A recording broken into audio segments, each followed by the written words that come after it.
Okay, let's dive in. Today, we're tackling a really unique stack of sources. It's this collection of wisdom, quotes, reflections, insights, all specifically dated May 16th. It is quite a mix, isn't it? Like we're pulling from ancient philosophy, classic literature, even a famous football coach, and a biblical passage. Absolutely. Think of it like a tapestry of thought from just one single day across history. And our mission, really, for this deep dive is to see what essential knowledge, what key takeaways this particular collection offers us. Mhm. We're looking at themes like self-discovery, how we handle conflict, the whole art of making significant changes, and ultimately, what these ideas tell us about living a more meaningful life. And what's really fascinating, I think, are the unexpected connections you start to see. Like, how does Machiavelli's view on, say, political maneuvering somehow link up with Tony Dungy talking about resolving disagreements? Right. Or what does Jean-Paul Sartre's kind of provocative view on happiness have in common with John Wooden's definition of success? His legendary definition. We're going to try and trace those threads today and see where they lead us. Sounds good. So let's jump right into the first major theme that kind of leaps out. It's this idea that we discover who we are, not really by thinking about it, but by doing. Martha Grimes has a great line here. We don't know who we are until we see what we can do. Yeah, that really challenges the common idea that identity is something you just find through introspection, right? Mm. Just thinking hard. Grimes seems to be suggesting that your capabilities, and so a big part of your self-understanding, it emerges directly from your actions, Yeah. from your experiences, your attempts out there in the So world. you don't find yourself. You kind of build yourself, yeah, Yeah. by seeing what you're actually capable of doing. That's interesting because I think a lot of us feel like we need to have it all figured out before we act, you know? But this flips it. Act. And then you'll start to see who you are. It makes me think of the Ralph Waldo Emerson quote that's also in this batch. A hero is no braver than an ordinary man, but he is brave 5 minutes longer. Exactly. That's a perfect illustration of the same point. You don't wait to feel heroic before you act heroically. You become aware of your capacity for bravery, maybe your own heroism, through the act of enduring.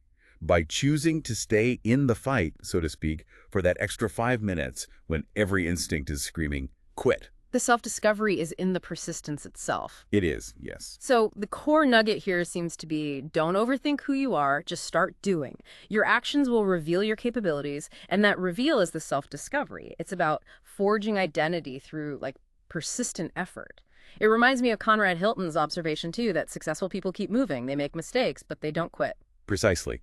It's the movement, the non-quitting, that builds the self. Your identity isn't some static thing you find under a rock. It's a dynamic process. It's shaped by your choices and your persistence. Okay, so moving from that sort of self-discovery inwards, let's look at a related idea that often trips us up. Happiness and success. Jean-Paul Sartre has this intriguing quote. Felicidad no es hacer lo que uno quiere, sino querer lo que uno hace. Which, translates to happiness is not doing what one wants, but wanting what one does. Now that feels counterintuitive, doesn't it? Hmm. At first glance, anyway. We're so conditioned to think happiness comes from, like, getting that promotion, buying that thing, achieving that specific goal we set out. The outcome. Yeah, the outcome. Sartre is suggesting that true contentment isn't really tied to the outcome or getting exactly what you planned. It's more about finding satisfaction and meaning in the activity itself, in the present process that you're engaged in. So it's shifting your focus from the destination, appreciate the journey more.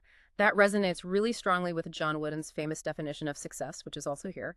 He defines success as peace of mind, which is a direct result of self-satisfaction in knowing you did your best to become the best you are capable of becoming. Absolutely. And look, Wooden isn't talking about winning championships there, is he? He's talking about an internal state, peace of mind, self-satisfaction. And where does it come from? Solely from the effort you put in, from maximizing your own potential. Right. So both Sartre and Wooden, from different angles, are kind of guiding us toward the same powerful insight. Fulfillment is internal. It's generated by your mindset and your effort in the process, not necessarily by external achievements or getting everything you desire. So the nugget is stop chasing external stuff for happiness. Find contentment by valuing the process and giving your best effort, right now. Exactly. It's about how you engage with what you're doing. That's a big mindset shift. Yeah. Okay, now let's take that idea of internal state and apply it to how we interact with the world, especially, when things get tense. This collection has some really powerful insights on navigating disagreements peacefully. It pulls from Matthew 5.9 and also Tony Dungy. Yeah, and this section feels incredibly relevant today, doesn't it? It draws this crucial distinction between conflict and combat. Conflict, disagreement, different viewpoints, that's often unavoidable. It can even be productive sometimes. Sure, it shows you where there are gaps in understanding. Right. But combat. Combat is the choice to approach that disagreement with hostility, with the intent to, you know, defeat, humiliate, or just destroy the other side's view. And Denji reflects on how Jesus navigated this. He stood firm on core truths, absolutely. But he didn't automatically just build walls against those who disagreed, even vehemently.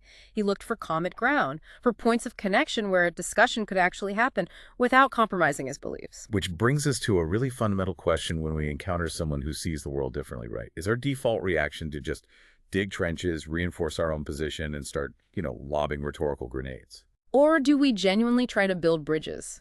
To find that common ground for, civil engagement. The text is pretty clear. God wants us to bring people together, to build bridges, not walls, wherever possible. But building those bridges, especially when emotions are running high, that takes something difficult. It takes patience. And that connects us right into Leo Tolstoy's thought that the two most powerful warriors are patience and time. Ah, okay. So patience isn't passive waiting. No, not at all. Yeah. Instead of needing to win the argument right now or instantly prove you're right, you use patience actively to create space. Space for listening, space for understanding, space maybe to find that common ground the text mentions. And that patience, that willingness to let time and maybe continued effort do their work, that allows for genuine connection. It can, yes. Yeah. It can fundamentally change the dynamic. It can change you, potentially change the whole interaction. So the core insight here is probably, in disagreement, choose bridge building over combat. And remember that patience is maybe your most powerful tool. That act of choosing civility, choosing understanding over just needing that immediate win, that feels like a powerful form of strength in itself. Speaking of strength and engaging with the world, let's look at how you make change happen, maybe on a larger scale. This is where Machiavelli comes in, filtered through Robert Greene's daily laws. Right. Machiavelli's advice, which was originally for rulers, is essentially about how you implement significant change without provoking, overwhelming resistance. His famous point is that if you want people to accept a big change, you have to at least retain the semblance of the old forms. Make it look like things haven't radically shifted, even if under the surface they have. Greene calls this the fake traditionalist strategy. So you appear to uphold tradition, maybe preach gradualism. Yeah, you taught the talk of continuity. While quietly and strategically, you're enacting significant reforms behind the scenes. And this actually circles back kind of subtly to the themes we've already discussed. Just as true happiness might come from finding contentment within your current process, effective change often comes from working within existing structures and perceptions. Rather than trying to just violently overthrow them. Exactly. People are, psychologically wired to resist sudden radical upheaval. It's unsettling. They're much more likely to accept transformation if it feels familiar somehow, if it's presented as maybe a natural evolution or even, ironically, a return to true past principles. It absolutely requires that same patience we talked about for conflict resolution, doesn't it? You're not forcing an immediate, obvious break from the past. You're patiently working through the existing reality, managing perceptions, allowing the change to kind of integrate over time. It seems both bridge building in conflict and strategic change require this patient, long-term engagement rather than just brute force. It's a different kind of strength. So what really ties all these seemingly disparate ideas together then? Finding yourself through action, cultivating internal happiness, building bridges in conflict, and acting change strategically. Is there a common thread? I think there is. It seems to be a core idea of maybe quiet courage and persistent, patient effort. That final quote we looked at really brings it home. Call upon your heart's courage to continue when fear or frustration makes you want to give up. That echoes through everything we've talked about, doesn't it? It really does. You find out who you are by the courage to persist when others stop, like Emerson's 5 minutes longer. You cultivate happiness by the courage to find contentment in the present reality, like Sartre and Wooden suggest. You resolve conflicts by the courage to choose patience and bridge building over, angry combat. And you create lasting change by the courage to work patiently and strategically within the existing world, like Machiavelli and Green point out. The real strength, as these sources collectively suggest, isn't really in the grand, forceful gestures or the immediate dramatic wins. It's quieter than that. Yeah, I think so. It's in the quiet, maybe even everyday courage needed for sustained effort, for patient understanding, for navigating complexity with thoughtful action, not just reaction. It's about showing up day after day, choosing to endure that 5 minutes longer, and opting for understanding and patient engagement instead of just lashing out or giving up, whether that's within yourself or, the world around you. Yes, the ultimate point distilled from all these May 16th sources seems quite powerful when you put it together. Oh, Real strength lies not in forcing our will upon the world, but in the persistent, patient work of becoming who we're meant to be while helping others do the same. oh, that last part is crucial, isn't it? While helping others do the same. That adds such a vital dimension. It's not solitary work. It's not just about me. Exactly. It shifts the focus from me to us, even in the very personal process of becoming. Wow. Okay, so we've covered a lot. Discovering self through action, like Grimes and Emerson. Finding fulfillment internally with Sartre and Wooden. Resolving conflict through patient bridge building, thinking about Matthew, Dunny, Tolstoy. And enacting strategic change by working patiently within existing forms, like Machiavelli via Green. And the unifying thread. That quiet courage and persistent patient work, applying not just for ourselves, but collaboratively. Makes sense. It all hangs together quite nicely. So pulling all this wisdom together, all gathered from May 16th across the years, here's maybe a thought for you, the listener, to carry forward. If real strength truly lies in that persistent, patient work of becoming who you're meant to be while helping others do the same, what is just one small act of patient courage you could commit to today? Something small to build a bridge. Yeah, what could that look like? Is it maybe a bridge within yourself? Connecting parts of who you are through some action, however small. Or maybe it's a bridge with someone else.